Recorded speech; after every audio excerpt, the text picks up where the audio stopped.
ሰላም ጤና ይስጥልን ውድ ተመልካቾቻችን አድማጮቻችን ከሰዓቱ አበይት መረጃዎች ጋር እኔ ደረጀ ሀብተ ወልድ ነኝ። በቅድሚያም በጧቱ የዜና አወጃችን ከፋኖች የደፈጣ ጥቃት ለማምለጥ በሁለት ወራሮች ተሳፍረው ሲሸሹ በነበሩ የአገዛዙ ወታደሮች ላይ ከባድ የተሽከርካሪ አደጋ እንደደረሰ መዘገባችን ይታወሳል። በትናንትናው ዕለት የዋርላ ወረዳ መቀመጫ ከሆነችው ከኮን ከተማ በቅርብ ርቀት ልዩ ስሙ የዶጌት ሚካኤል በተባለ ቦታ ላይ የፋኖን ጥቃት ለማምለጥ በፍጥነት ሲያሽከረክሩ የነበሩ ኦራል ተሽከርካሪዎች ተገልብጠው የዋርላ ወረዳ ሚሊሻ አስተባባሪ ኮማንደር ሰይድ ስጦታውንና የመቶ አለቃ ማዕረግ ያለውን አንድ የመከላከያ ሰራዊት አዛዥን ጨምሮ 12 ያገዛዙ ወታደሮችና ቁጥራቸው በውል ያልታወቀ በርካታ ሚሊሻዎች ሕይወታቸው እንዳለፈ ነው በጠዋቱ የዜና እወጃችን የገለጽንላችሁ።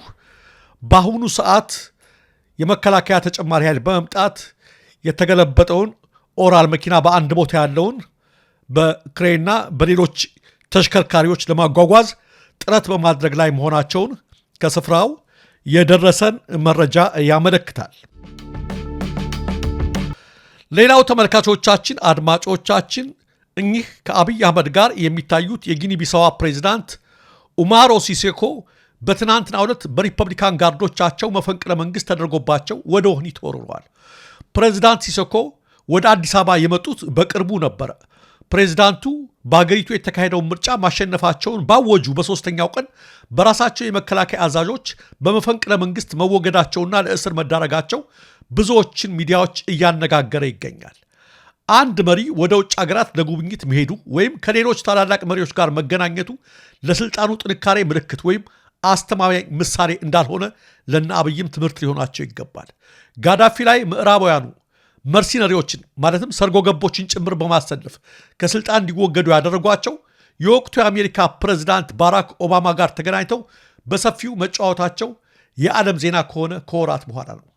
ከራስህ ህዝብ ጋር አይንና ናጫ ሆነህ ከሌሎች ሀገራት መሪዎች ጋር ፎቶ በመነሳት ፕሮፓጋንዳ ለመስራት መሞከር ከመጣው አደጋ አያተርፍህም። የኦሮሚያ ጠቅላይ ፍርድ ቤት ከፍተኛ አቃቤ ሕግ ነገሰ ከበደ በታጣቂዎች ታፍነው ከተወሰዱ በኋላ ትናንት ረቡዕ ህዳር 17 ቀን በአሰቃቂ ሁኔታ እንደተገደሉ የክልሉ አቃቤ ሕግ ጽሕፈት ቤትና የክልሉ አቃቢያን ሕግ ማህበር ዛሬ ባሰራጩት መረጃዎች አስታውቀዋል።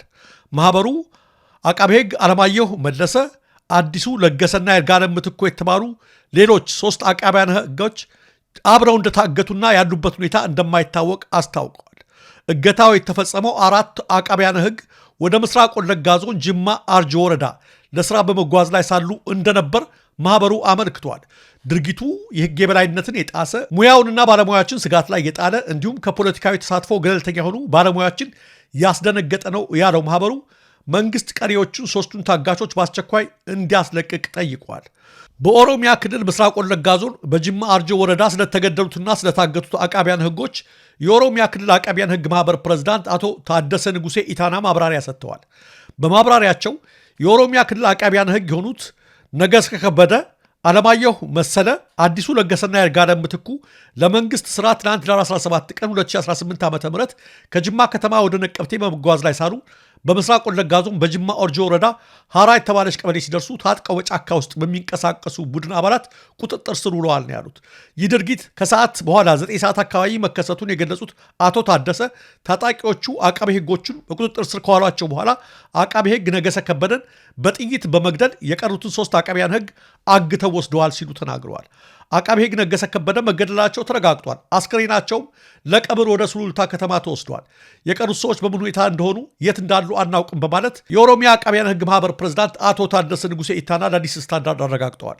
የኦሮሚያ ጠቅላይ አቃቤ ሕግ ቢሮ በበኩሉ የክልሉ አቃቤ ሕግ ነገሰ ከበደ መገደላቸውን አረጋግጦ የተሰማውን ሐዘን በማህበራዊ ትስስር ገጹ አስታውቋል።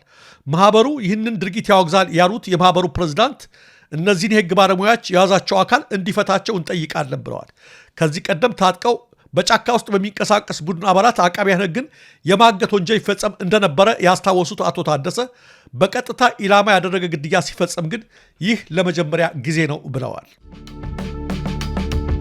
ሌላው ተመልካቾቻችን አድማጮቻችን የአማራ ክልልና ህዝቡን የጦር መሳሪያ መሞከሪያ ያደረገው የብልጽግና አገዛዝ አገር ውስጥ ገጣጥሚያቸዋል ያላቸውን ከ200 በላይ ድሮኖች ካሚካዜ የሚባሉ ድሮኖች ናቸው። ከውጭ ነው የመጣው ሌላው ፓርታቸው። ወደ ባህር ዳር ማጓጓዙ በትናንትናው ዕለት ከወታደራዊ ምንጮች የደረሰን መረጃ ያመለክታል። እነዚህ ድሮኖች አገር ውስጥ ተገጣጥመዋል የተባሉ 213 ድሮኖች ወደ ባህር ዳር ገብተዋል።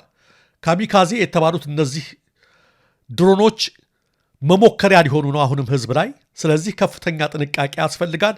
እያንዳንዱ መረጃዎችን ከውስጥ እያሾለካችሁ የምታቀርቡልን ምስጋናችን ከፍ ያለ ነው። በክልሉ በተለያዩ ቦታዎች ላይ በቀጠለው አውደ ውጊያ መሬት ላይ በውጊያው ከፍተኛ ኪሳራ እየደረሰበት ያለው አገዛዝ በሚቀጥሉት ጊዜያት እነዚህን ድሮኖች መሞከሪያ ያደርጋቸዋል ተብሎ ይጠበቃል። እንዲህ አይነት መረጃዎችን ከውስጥ የምታወጡ ወታደራዊ ምንጮች ምስጋናችን ከፍ ያለ ነው። የህወሓት ህጋዊ ሰውነት ሳይመለስ በትግራይ ክልል ውስጥ ምንም አይነት ምርጫ አይኖርም ሲል ህወሓት አዲስ በሾመው ቃል አቀባዩ በኩል አሳውቋል። አዲሱ የህወሓት ቃል አቀባይ አቶ ሚካኤል አስገዶም ትናንት ለሚዲያዎች መግለጫ የሰጡ ሲሆን ምርጫ ቦርድ የህወሓትን ህጋዊ ሰውነት ካልመለሰ መጪው ምርጫ በትግራይ እንደማካሄድ መናገራቸው ታውቋል። ህወሓት ችግር ውስጥ ነው ማለት የትግራይ ህዝብም ችግር ውስጥ ነው ማለት ነው። ምክንያቱም አብዛኛው የህወሓት አመራር ምሁራንና ወጣቶች ናቸው። ህወሓት ሊነቀልም ሆነ ሊተከል የሚችለው በትግራይ ህዝብ ውሳኔ ብቻ ነው ብለዋል። ቃል አቀባዩ የኢትዮጵያ መንግስት የፕሪቶሪያን ስምምነት ተግባራዊ ከማድረግ ይልቅ የታጠቁ ቡድኖችን እያንቀሳቀሰና እያስታጠቀ መሆኑንና ድሮኖችን ጭምር እየተኮሰ መሆኑን ተናግረዋል። ምንም እንኳ የፌዴራል መንግስት ስምምነቱን ተግባራዊ ለማድረግ ያለው ፍላጎት ዝቅተኛ ቢሆንም ህወሓት ግን አሁንም ለሰላም ዝግጁ መሆኑን አስታውቀዋል። ቃል አቀባዩ ወደ ምዕራብ ትግራይ ወይም ወልቃይት የተጀመሩ የአየር በረራዎችን አስመልክተው በሰጡት ማብራሪያ ተፈናቃዮች እየተመለሱ ነው ለማለት ያህል ለሚዲያ ፍጆታ የሚደረጉ ሴራዎች ናቸው ብለዋል። ከፍተኛ የመንግስት ባለስልጣናትና አመራሮች ከ5.6 ቢሊዮን ብር በላይ ከሆነ የጥራት ችግር ካለበት የማዳበሪያ ግዢ ጋር በተያያዘ ምክንያት በሙስና ተከሰሱ። በማዳበሪያ ግዢ ዙሪያ የግዢ መመሪያዎችንና ውሳኔዎችን በመጣስ እንዲሁም የጥራት ችግር የታየበትን የአፈር ማዳበሪያ ወደ ሀገር እንዲገባ በማድረግ በመንግስት ላይ ከ5.6 ቢሊዮን ብር በላይ ጉዳት በማድረስ የተጠረጠሩ ከፍተኛ የመንግስት አመራሮችና ሌሎች ሰራተኞች ላይ ከባድ የሙስና ወንጀል ክስ ተመስርቷል።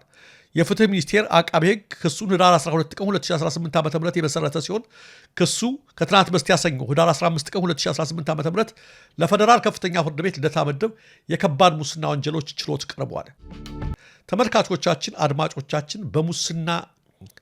ተመልካቾቻችን በማዳበሪያ ዙሪያ ከፍተኛ ዝርፊያና ሙስና እየተፈጸመ እንደሆነ በተደጋጋሚ ስንዘግብ እንደነበረ ይታወሳል። ነገር ግን ያኔ በጠዋቱ ስንዘግብ ጆሮ የሰጠን አካል አልነበረም። ጊዜያቸው ያለፈባቸው የበሰበሱ ማዳበሪያዎች በከፍተኛ የውጭ ምንዛሬዎች እንደተከማቹ ማዳበሪያ ብቻ ሳይሆን ምርጥ ዘር ተብለው የመጡ ሁሉ ጊዜ ያለፈባቸው እንዳሉ በተደጋጋሚ ስንዘግብ ያኔ አንዳንዶቹ እንደውም ሰድበውን ነበር።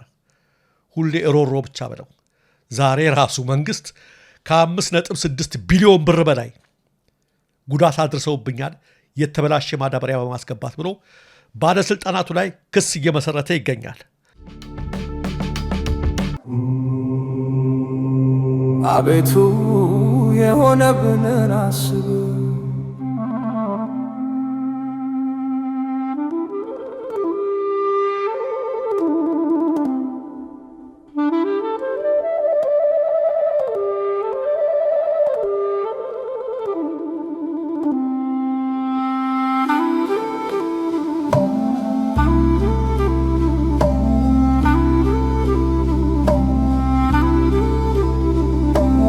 ሀጣን ሰልት ነው ብን ከተሞቻችን አለ ክሱ የምሕረት በር ተዘግቶ ማሳዎች ፍሬ ነሱ ሆነጃጅ ትረገፎ የኮልማሶች ባፍላው ዘሩ እነ በርባንነታ ሆነው ኢየሱስ ተሰቀሉ እናቶች ባዘን ብዛት አይሮቻቸው በእንባ ተፉ አባቶቻችን በሐዘን በትካዜ አንገት ደፉ ሕፃናት ተሰወሩ ሽማግሌዎች ተደፈሩ አውደ ምሕረቱ በሬሳ መሠዊያችን ፈራረሰ፣ ዓመት ባላችን ተረሳ። በደም ተነከረ የሰላም ቄጠማ፣ በዋይታ ተቃኘ የምስጋና ዜማ። አቤቱ የሆነብንን አስብ፣ የወደቁትን አንሳ፣ የተጣሉትን ሰብስብ።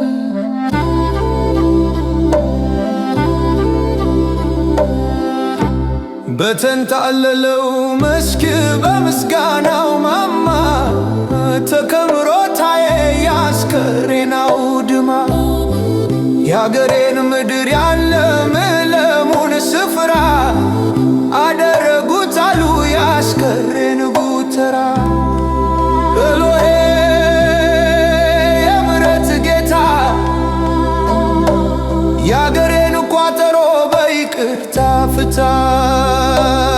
እንስቶች ተደፈሩ፣ ወይዛዝርት ተነወሩ፣ የአገር ምልክቶች ክርስቶች ሁሉ ተነቀሉ። ከርስታቸው ተፈናቅለው ወገኖቼ ዋይ ዋይ አሉ። በአባቶቻቸው ደም በተሰራች አገር እንደምን ይፈርሳል የእምነታቸው ማገር። አቤቱ የሆነብንን አስብ፣ የወደቁትን አንሳ፣ የተጣሉትን ሰብስብ።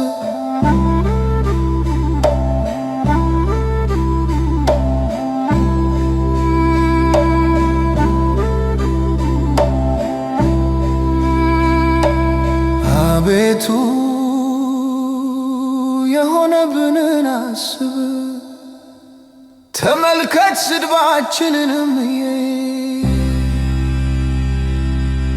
ርስታችን ለእንግዶቹ፣ ቤቶቻችን ለሌሎች ሆኑ። ድሃ አደጎችና አባት የሌለን ሆነናል፣ እናቶቻችን እንደ መበለቶች ሆነዋል። ውሃችን በብር ጠጣን፣ እንጨታችን በዋጋ ገዛን። አየልባችን ደስታ ቀርቷል፣ ዘፈናችን ወደ ልቅሶ ተለውጧል። ሳዳጆቻችን በአንገታችን ላይ ናቸው፣ እኛ ደክመናን እረፍትም የለም። ስለምን ለዘላለም ትረሳናል? ስለምን ስለ ረጅም ዘመን ትተወናል? እጃችን አቤቱ ወደ አንተ መልሰን እኛም እንመለሳለን። ዘመናችንን እንደ ቀድሞ አድስን። ተመልካቾቻችን፣ አድማጮቻችን የሰዓቱ መረጃዎች እነዚህ ነበሩ። ለትክክለኛ ለወቅታዊ ለፈጣን መረጃዎች እንዲሁም ለቁም ነገር አዘል ዝግጅቶች ደሬ ኒውስን ይከታተሉ። ኢትዮጵያ ሀገራችን፣ ምስራቅ አፍሪካችን በሰላም በአንድነት በሞገስ በነፃነት በፍቅርና በክብር ለዘላለም ይኖሩ።